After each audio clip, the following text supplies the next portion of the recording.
Hello friends, I welcome all of you from this cleanest city, my pride Indore. And today I am before you with the next session of inverse trigonometric function. Inverse trigonometric function के next session के अंदर सबसे पहला question जो हम लेने जा रहे हैं that is find the value of sine inverse sine 2π/3।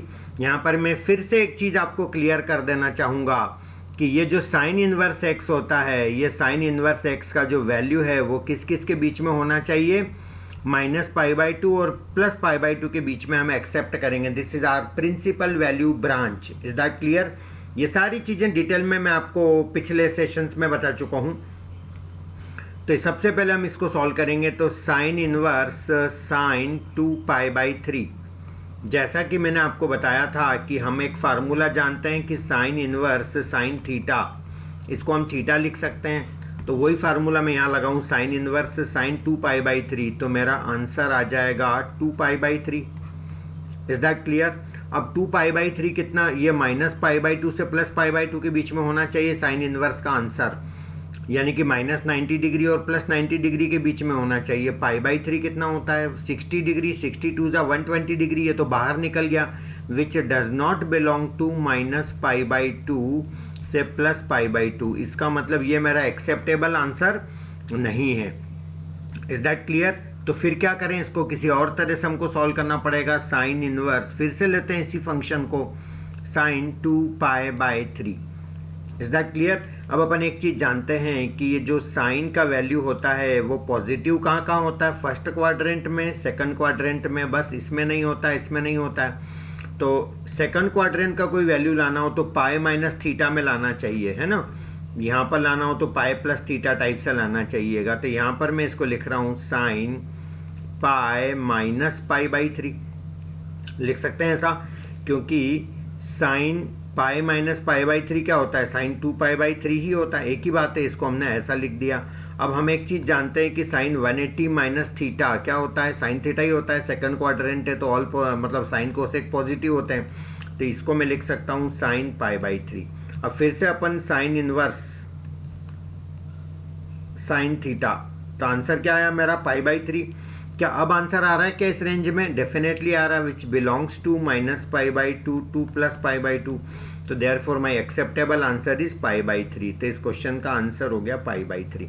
कुछ भी नहीं करना गाइस, डायरेक्ट आंसर आए तो अच्छी बात है, नहीं आए तो बस इसको π-π+ ऐसा कुछ लिखो कि इसका वैल्यू भी चेंज नहीं हो और आंसर भी हमारा जो चाहिए उस रिक्वायर्ड इंटरवल में आ जाए। नेक्स्ट क्वेश्चन की बात करते हैं। Find the value of tan inverse tan 3π/4। अब tan इनवर्स की बात कर रहे हैं अपन, तो tan इनवर्स x किस किस के बीच में होता है ये भी आपको लिख देता हूँ मैं। tan इनवर्स x मेरा होना चाहिए -π/2 से +π/2 के बीच में लाई करना चाहिए। Is that clear?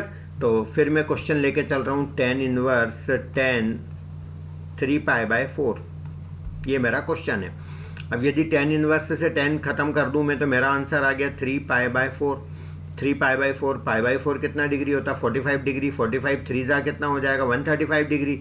ये मेरी रेंज से बाहर निकल गया, मुझे तो -90 से +90 के बीच में आंसर चाहिए, तो which does not belong to -π/2 से +π/2। तो देयरफॉर ये मेरा एक्सेप्टेबल आंसर नहीं है। फिर से सॉल्व करेंगे, tan इनवर्स tan 3π/4, है ना। वापस से मैं क्वेश्चन को लेके चल रहा हूँ। तो tan इनवर्स tan 3π/4 को मैं क्या लिख सकता हूँ, π-π/4 लिखूंगा, tan π-π/4 यही लिखना पड़ेगा, क्योंकि ये पॉजिटिव वैल्यू है मेरा।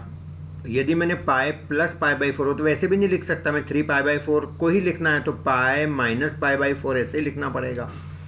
Is that clear? तो ये मेरा बना tan इनवर्स tan 180 - θ, यानी कि ये मेरा बनेगा -tan θ, सो -10π/4। कोई प्रॉब्लम इसमें नहीं होनी चाहिए। अब ये भी हम जानते हैं कि tan इनवर्स -θ किसके इक्वल होता है, -tan इनवर्स θ। ये भी हमारा फार्मूला है, तो हम इसको लिख सकते हैं -tan इनवर्स 10π/4। tan इनवर्स से tan खत्म हो जाएगा तो फाइनली आ गया -π/4, जो कि हमारे रेंज में आ रहा है, विच बिलोंग्स टू -π/2 से +π/2, therefore -π/2 -π/4 is my answer which is acceptable answer coming in this range, -π/2 से +π/2। तो ये बहुत छोटे छोटे सिंपल क्वेश्चन है जिनको बहुत अच्छे से अपन मैनेज कर पा रहे हैं और कर लेंगे, कोई दिक्कत नहीं आने वाली है। Find the value of 10 sin inverse 3π/5 plus cot inverse 3/2। इसको सिंप्लीफाई करके इसका वैल्यू लाना है। तो सबसे पहले मैं इस क्वेश्चन को लिख लेता हूं, 10 sin inverse 3/5 plus cot inverse 3/2। कोशिश ये करो कि 10 यहाँ है तो यहाँ tan इनवर्स का फंक्शन आ जाए ताकि 10 से tan इनवर्स कैंसिल हो जाए।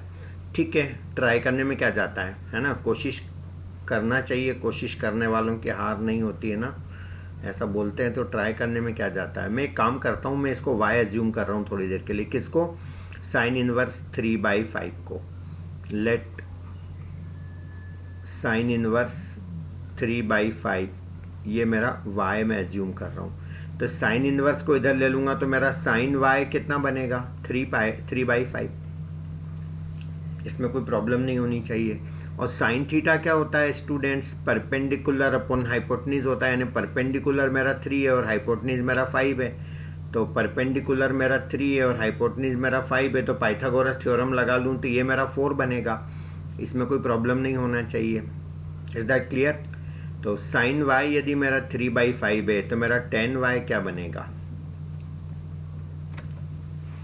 tan y बन जाएगा मेरा perpendicular upon base, tan theta तो यही होता है, तो ये मेरा 3/4 बन गया।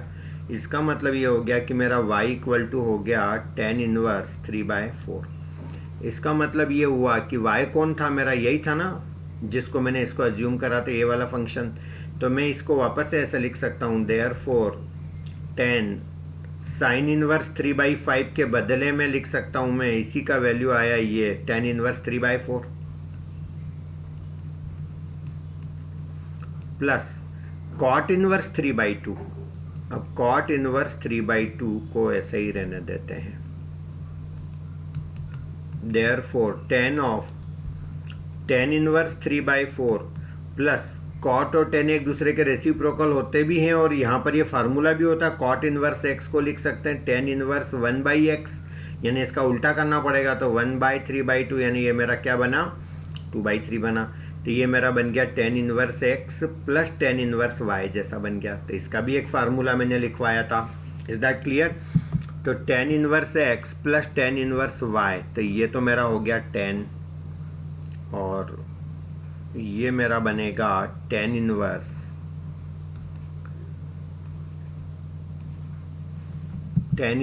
x plus tan inverse y का फार्मूला होता है tan inverse x plus y upon 1 - xy, यानी 3/4 प्लस 2/3 अपॉन 1 - 3/4 मल्टीप्लाइड बाय 2/3। कोई प्रॉब्लम नहीं होना चाहिए इसके अंदर। Is that clear? तो अब इसको और सिंप्लीफाई कर लेते हैं अपन, देखते हैं क्या मिलता है। तो tan इनवर्स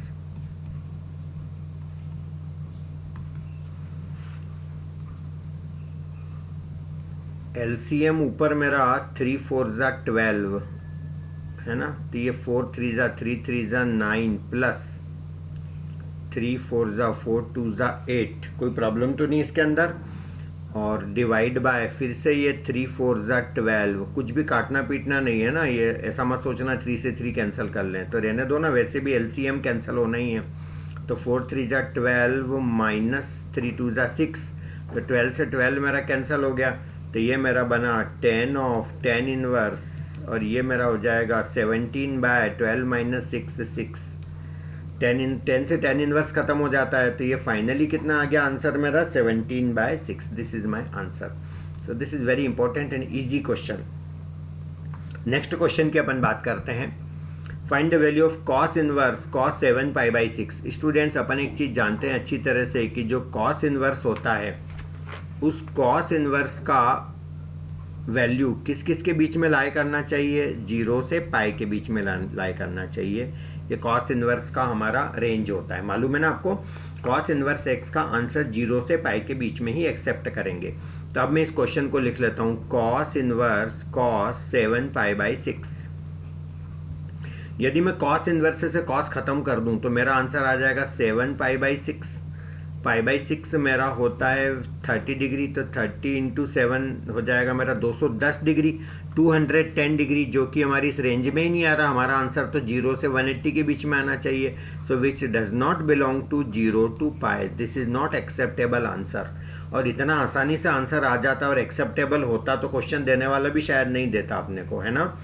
तो इसका मतलब आपने को और इसको सॉल्व करना पड़ेगा दूसरे तरह से। कॉस इनवर्स कॉस 7π/6, फिर से क्वेश्चन लेके चल रहा हूँ, है ना। ये तो मेरा फेल हो गया, ऐसे तो कर नहीं सकते। तो ये आ जाएगा कॉस इनवर्स कॉस 7π/6 को लिख सकता हूँ मैं पाई प्लस π/6।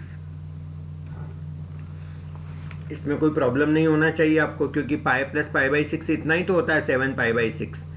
और कॉस 180 प्लस थीटा कितना बनेगा, माइनस कॉस थीटा। क्यों बनेगा माइनस, क्योंकि ये कौन से क्वाड्रेंट में आ रहा, थर्ड क्वाड्रेंट में आ रहा pi plus theta. Third quadrant में tan और cot ही पॉजिटिव होते हैं, बाकी सबके आंसर नेगेटिव आते हैं, तो ये नेगेटिव आ जाएगा। फिर एक फार्मूला यहाँ पैदा हो गया, जनरेट हो गया कि cos of minus cos inverse minus theta pi minus cos inverse theta, ये भी फार्मूला होता है। इज दैट क्लियर, याद रखिएगा। तो कॉस इनवर्स माइनस थीटा को मैं लिख सकता हूं pi minus cos inverse cos π/6, cos inverse minus theta, ये पूरा थीटा की जगह है तो pi minus cos inverse theta. तो ये मेरा बन जाएगा पाई माइनस कॉस इनवर्स से कॉस कैंसल, तो बचा क्या π/6। तो ये मेरा बना पाई माइनस π/6। तो फाइनली मेरा आंसर आ जाएगा 5π/6। कोई दिक्कत नहीं होना चाहिए इसके अंदर, और जो कि मेरा एक्सेप्टेबल रेंज में आ रहा है 150 degree, which belongs to 0 to π। इसका मतलब ये हमारा आंसर है। तो therefore our answer is 5π/6। This is the NCERT objective question है, जिसमें 4 ऑप्शंस दिए थे। This option is the correct one. मैं समझता हूँ बात समझ आ गई होगी। आगे बढ़ते हैं, नेक्स्ट क्वेश्चन लेते हैं। Find the value of sine inverse sine 3π/5। फिर से लिख देता हूँ मैं, ये बार बार लिख देता हूँ मैं, याद हो ही जाएगा। अब तो याद हो ही गया होगा, -π/2 से प्लस π/2 के बीच में आंसर आना चाहिए साइन इनवर्स वाले का। तो यदि मैं इसको सॉल्व कर लेता हूँ, साइन इनवर्स साइन 3π/5, तो साइन इनवर्स से साइन कैंसिल कर देता हूँ, तो ये 3π/5 which does not belong to -π/2 से प्लस π/2, क्योंकि ये π/5 कितना होता है 36 3 108 डिग्री आ जाएगा। पाई यानी 180, 180/5 36 डिग्री होता है, 36 3 108 होता है। ये तो 90 डिग्री से ज़्यादा आ रहा है, तो ये मेरा एक्सेप्टेबल आंसर नहीं है। फिर से सॉल्व करूंगा मैं इसको, साइन इनवर्स साइन 3π/5। बोलिए क्या करें, साइन इनवर्स साइन 3π/5 का 3π/5 को हम कैसा लिखें कि हमारा काम बन जाए। तो यहाँ पर इसको लिखते हैं साइन इनवर्स साइन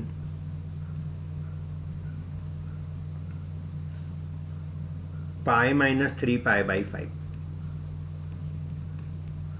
एक बार ऐसा लिख के देखते हैं इसको, क्योंकि साइन 180 माइनस थीटा कौन सा क्वाड्रेंट आएगा, सेकंड क्वाड्रेंट आएगा, जिसमें साइन और कोसेक पॉजिटिव होते हैं। तो sine 180 minus theta sine theta ही होता है, तो साइन थीटा को साइन 180 माइनस थीटा ऐसा अपन लिख सकते हैं। तो ये मेरा हो जाएगा साइन इनवर्स साइन, ये 5 तो एलसीएम 5π माइनस 3π,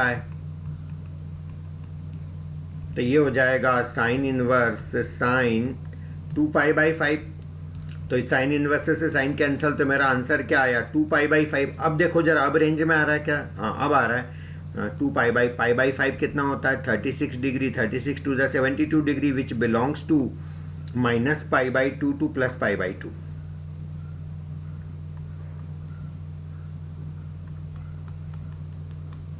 देयरफॉर आंसर कितना हो जाएगा 2π/5। This is my acceptable answer.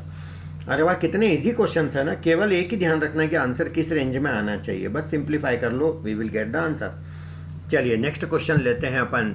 Sign inverse 3/5 minus sine inverse 8/17 equal to cos inverse 84/85। क्या किया जाए। साइन इनवर्स 3/5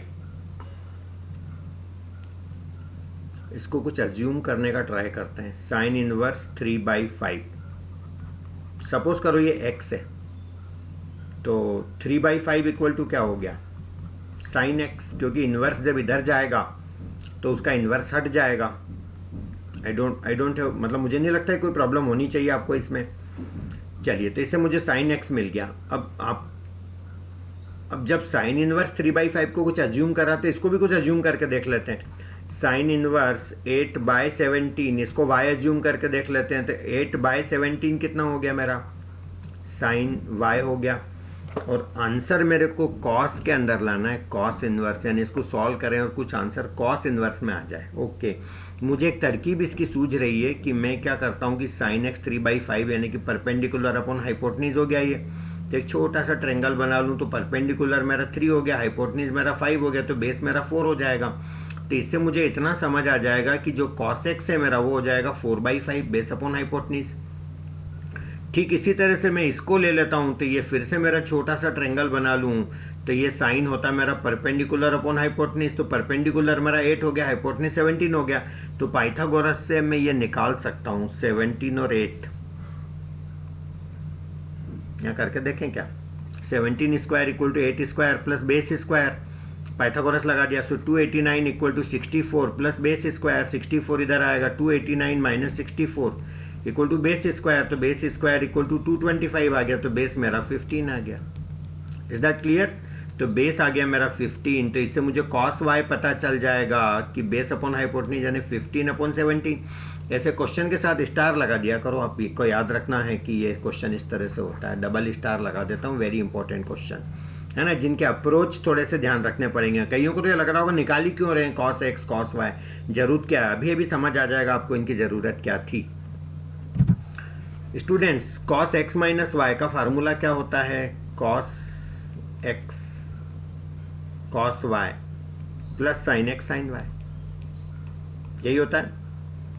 तो cos x minus y equal to cos x कितना है अपने पास, ये रहा 4/5, कॉस वाई ये रहा 15/17 प्लस साइन एक्स ये रहा 3/5, साइन वाई कितना है, साइन वाई कहाँ गया, ये रहा 8/17। तो ये आ जाएगा मेरा cos of x minus y equal to 60/85 plus 8 3 24/85।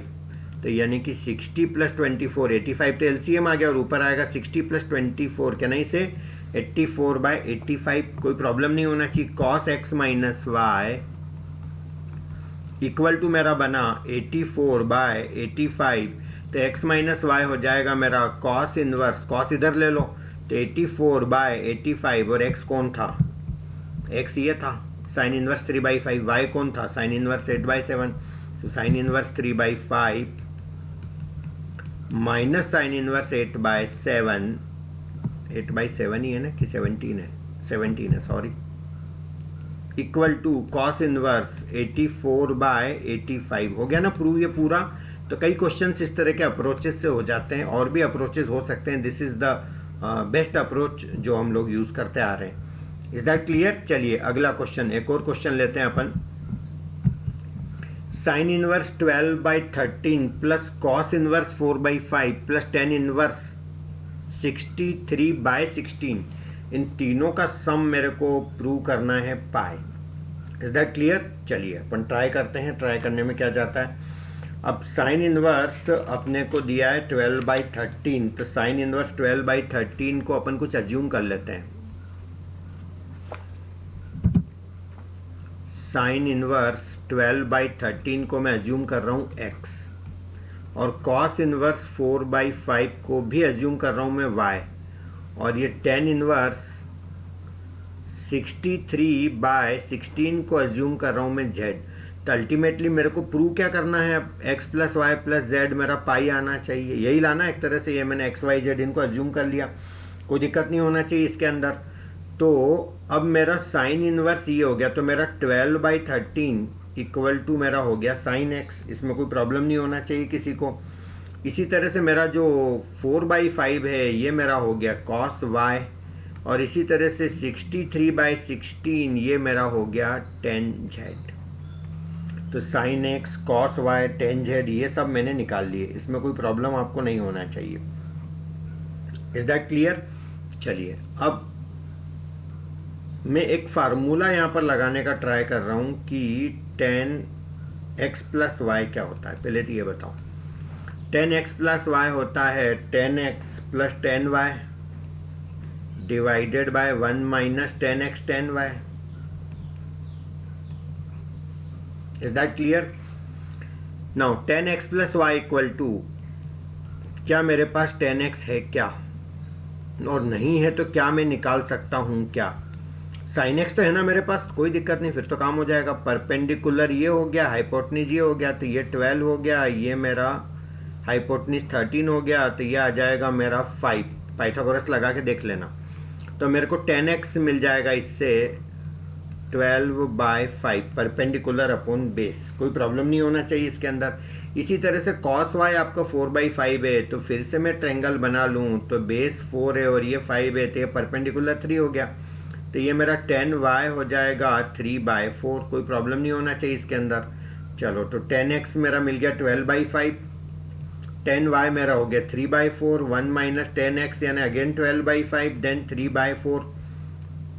कोई प्रॉब्लम नहीं होना चाहिए इसके अंदर। तो tan x plus y equal to, फिर इसको सिंप्लीफाई करूंगा तो ऊपर एलसीएम कितना मेरा 20, 5 4 ज़ा 24 इंटू 12 48 प्लस 4 5 ज़ा 25 3 ज़ा 15 divided by again LCM 20 minus 36। Is that clear? तो 20 एलसीएम से 20 कैंसल, और 48 प्लस 15 कितना आ जाएगा 63, और ये आ जाएगा मेरा -16। तो tan x plus y equal to,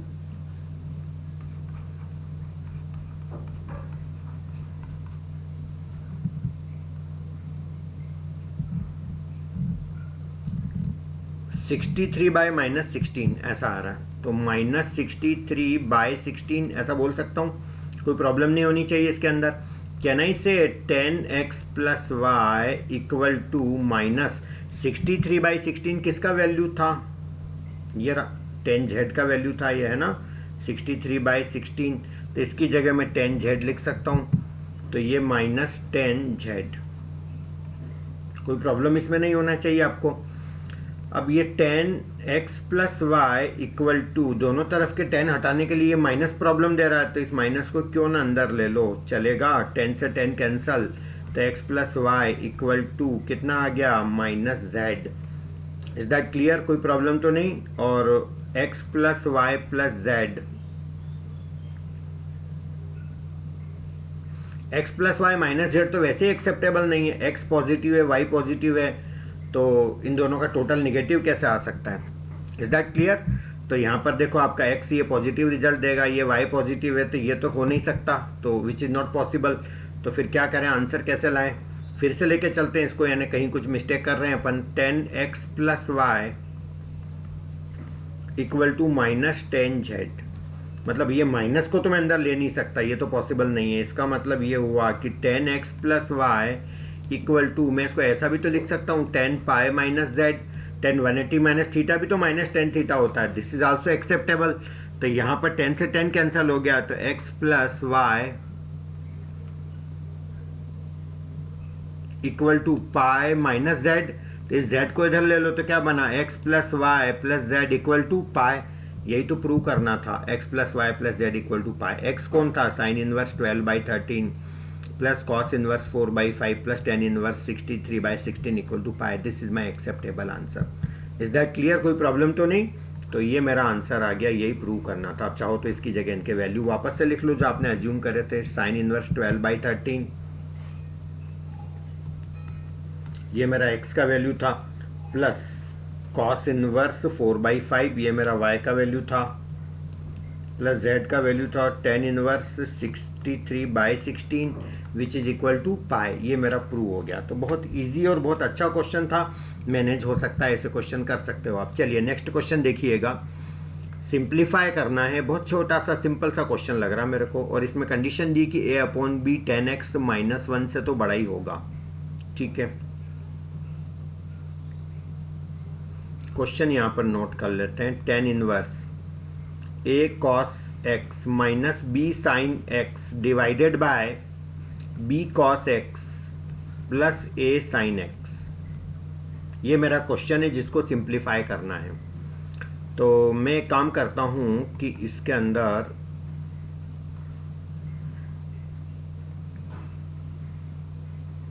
ऊपर नीचे में डिवाइड कर लेता हूँ। इस क्वेश्चन के अंदर किस चीज़ से डिवाइड करूँ मैं इसको? मैं डिवाइड करता हूँ बी कॉस एक्स से। Is that clear? A cos x upon b cos x minus b sine x divided by b cos x divided by b cos x divided by b cos x plus a sine x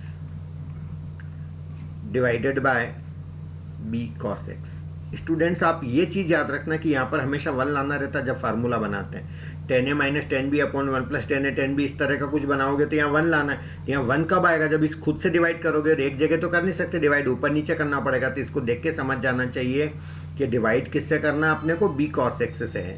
तो यहाँ पर ये चीज़ मैं लिख देता हूँ, dividing numerator and denominator, dividing numerator and denominator by b cos x. इससे मैंने डिवाइड करा तो ये मेरा वन हो गया।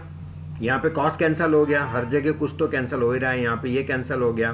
चलिए अब क्या बचा वो लिख लेते हैं अपन। टेन इनवर्स यहाँ पर आ गया a by b minus tan x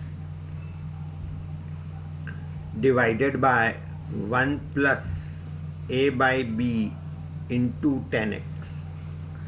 अब ये ऐसा आ गया फार्मूले जैसा दिख रहा है, tan inverse x minus y upon one plus x y. काय का फार्मूला है? Tan inverse x minus tan inverse y. तो tan inverse a upon b minus tan inverse क्या बनेगा? Tan x. कोई दिक्कत नहीं होना चाहिए इसके अंदर। तो ये मेरा बनेगा tan inverse a upon b minus tan inverse से टेन कैंसल, तो ये मेरा आंसर आ गया x. Tan inverse a upon b minus x, ये फाइनल आंसर है। इससे ज़्यादा ये सिंप्लीफाई नहीं हो सकता। कोई प्रॉब्लम नहीं होना चाहिए इसके अंदर, ठीक है। आगे बढ़ा जाए। इनका टेंशन नहीं लेना, ये तो कंडीशंस दे रखी होंगी ताकि कोई आर्ग्यूमेंट नहीं करे कि कभी ये ए अपॉन बी टेन एक्स ये जो आपका आ रहा है ये माइनस वन से तो बड़ा ही होना चाहिए, नहीं तो ये इसको नेगेटिव कर देगा तो फिर टेन इनवर्स माइनस थीटा वाले फार्मूले में चले जाओगे। तो इसलिए ये प्रॉब्लम नहीं आए तो ये कंडीशंस दी जाती है, ज़्यादा लोड इनका लेना नहीं है बस। हाँ ठीक है, उसका वैल्यू है अपनी जगह। Is that clear? तो ये आपका हो गया क्वेश्चन। अरे एक और बच गया है, और कर लेते हैं सॉल्व, ठीक है। Tan inverse two x plus tan inverse three x equal to कितना दिया है? Pi by four. तो इसको सिंप्लीफाई करना, सॉल्व करके एक्स का वैल्यू निकालना है, ठीक है। नो इश्यूज, सॉल्व करते हैं। तो ये मेरा क्वेश्चन है tan inverse two x plus tan inverse three x equal to pi by four, ठीक है। तो सबसे पहला काम क्या करें? Tan inverse x plus tan inverse y का फार्मूला लगा लें। तो ये मेरा बनेगा tan inverse x plus y, two x plus three x upon one minus x y, यानी कि two x into three x equal to pi by four. Is that clear? अब अपन क्या करेंगे कि ये जो टेन इनवर्स है इसको इस तरफ ले लो। तो ये मेरा हो जाएगा फाइव एक्स, लिख दूँ इसको, two x plus three x five x upon one minus three two ज़ा सिक्स एक्स इंटू एक्स क्या? एक्स स्क्वायर इक्वल टू, जब टेन इनवर्स इस तरफ आएगा तो ये मेरा टेन बन जाएगा। तो ये मेरा बना टेन पाई बाई फोर, कोई प्रॉब्लम नहीं होनी चाहिए। तो टेन पाई बाई फोर कितना होता है? वन। तो ये मेरा बनेगा five x upon one minus six x square equal to one. तो फाइव एक्स इक्वल टू बनेगा one minus six x square, cross multiply कर लिया इसको। अब इसको भी इधर ले लेंगे तो सिक्स एक्स स्क्वायर इधर आ गया, फाइव एक्स पहले से इधर है, वन को इधर ले लो तो इज इक्वल टू कितना आ गया मेरा? ज़ीरो। अब तो सिंप्लीफाई हो जाना चाहिए, क्वाड्रेटिक इक्वेशन बनेगी जिसके दो आंसर आते हैं ना। ऐसे दो नंबर सोचो जिनका प्रोडक्ट ये सिक्स और ये माइनस वन, ऐसे दो नंबर का प्रोडक्ट मेरे को चाहिए माइनस सिक्स और सम आना चाहिए मिडिल नंबर का कोफिशिएंट प्लस फाइव। तो ऐसे दो नंबर कौन मिलेंगे? प्रोडक्ट माइनस सिक्स और सम आ जाए मेरा प्लस फाइव। एक तो +6 ले लो और एक -1 ले लो, तो प्रोडक्ट करोगे तो -6 आ जाएगा और सम करोगे तो +5 आ जाएगा. So 6x square plus 6x minus x minus 1 equal to 0. I hope this is clear. चलिए अब अपन देख लेते हैं ना कहाँ क्या कॉमन आ रहा है. यहाँ पे 6x कॉमन आ रहा है. इस इक्वेशन को फिर से लिख लेता हूँ मैं इधर. 6x square plus 6x minus x minus 1 equal to 0. कोई दिक्कत तो नहीं इसके अंदर. नाउ अब इसके अंदर क्या कॉमन ले लेते हैं अपन. 6x कॉमन ले लेते हैं तो x प्लस 1 माइनस 1 कॉमन ले लेते हैं तो x प्लस 1 इक्वल टू 0. फिर से क्या कॉमन है थ्रू आउट, तो ये मेरा बनेगा x प्लस 1 कॉमन, तो ये आ जाएगा 6x माइनस 1 इक्वल टू 0. कोई दिक्कत नहीं होनी चाहिए. तो या तो मेरा x प्लस 1 0 होगा या फिर 6x माइनस 1 इक्वल टू 0 होगा. तो x का एक आंसर तो आ गया -1 और x 6x minus 1 equal to 0, तो x का एक आंसर आ गया 1/6. कोई दिक्कत तो नहीं इसके अंदर. तो क्या आंसर 2 होंगे या आंसर एक ही होगा. क्या करना है तो अपन चेक करने का तरीका ये कि आंसर को क्वेश्चन में पुट करके देखो. यदि वो सेटिस्फाई कर रहा है तो ठीक है चलेगा, दोनों आंसर एक्सेप्टेबल होगा. तो यदि मैं -1 पुट करके देखता हूँ किसके अंदर, क्वेश्चन के अंदर, तो tan इनवर्स और यहाँ -1 पुट करूंगा तो ये मुझे नेगेटिव रिजल्ट देगा. और यहाँ -1 पुट करूंगा tan inverse minus theta minus of tan inverse theta बनेगा. तो ये भी मेरे को नेगेटिव रिजल्ट देगा, ये भी नेगेटिव देगा. तो इन दो का टोटल पॉजिटिव तो आ ही नहीं सकता था. इसका मतलब ये हुआ कि ये मेरा आंसर एक्सेप्टेबल नहीं है. x equal to -1 do not satisfy equation.